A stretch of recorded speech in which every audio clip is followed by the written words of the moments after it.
Shanshan, now a severe tropical storm after being downgraded, but by no means is this storm over yet. It is still bringing a tremendous amount of rainfall across southwestern Japan as it slowly tracks towards the northeast over the coming days. And that is after it came on shore as a powerful typhoon. This video from videographer James Reynolds. Check him out on YouTube, Earth Uncut TV. He was in the right front quadrant of this storm where winds were reported in that town where he is of 185 kilometers per hour. That is at the reported site. There could have been spots near the coast nearly 200 kilometers per hour.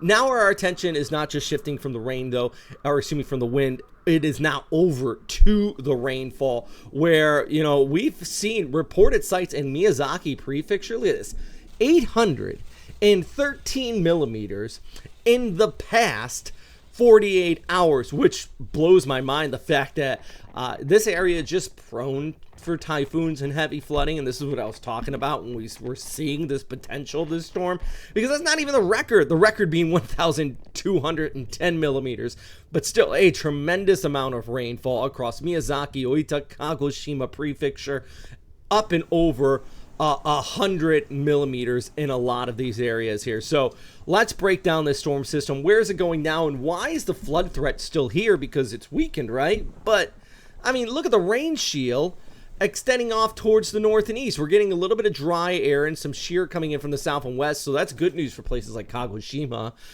We are seeing some improvements in southern Kyushu over towards the Amami Islands. But as this all kind of pulls towards the north and east and slowly tracks here, and I truly mean slowly, it is expected to just more or less linger across southwestern Japan. Watch this. This is Thursday. Let's go ahead into Saturday, still over Osaka. By Sunday, still lingering around the Kii Peninsula.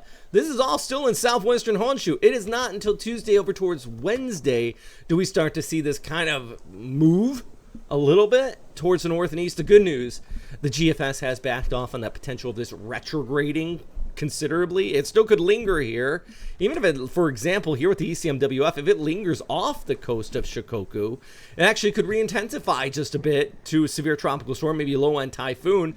But the key thing is, all the while, it is pulling in that moisture, wrapping it around it, and bringing continued rainfall to parts of the Kii Peninsula, Nagoya, Osaka.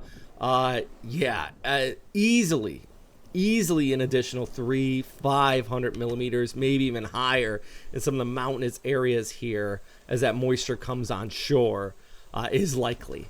So it's hard to stress how much of a flood threat this is unless you're out there and you see it.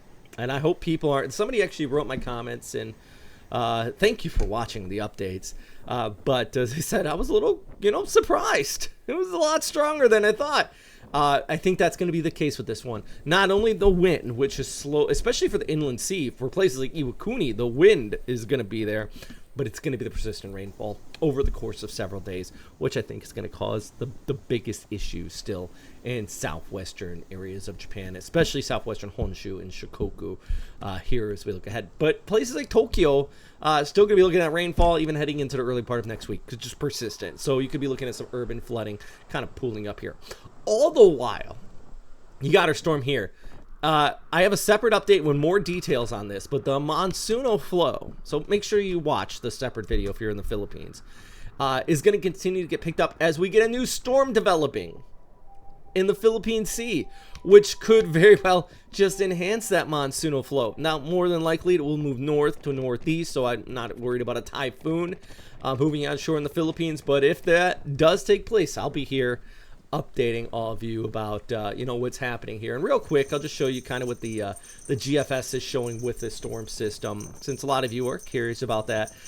Big shout out first to our Patreon members who support this channel, especially our super typhoons, those who give $10 or more a month, especially Garmin there. Ooh, you've helped out me so much over the last few years, and just thank you guys so much. And if you want to support this channel, if you're new to it, hit that like and subscribe, but check out our Patreon. It really goes a long way. All right, so this is next Monday and the Tuesday, and I'll show you the time frame on the bottom of the screen here. Let's look ahead, maybe in the Wednesday over towards Thursday.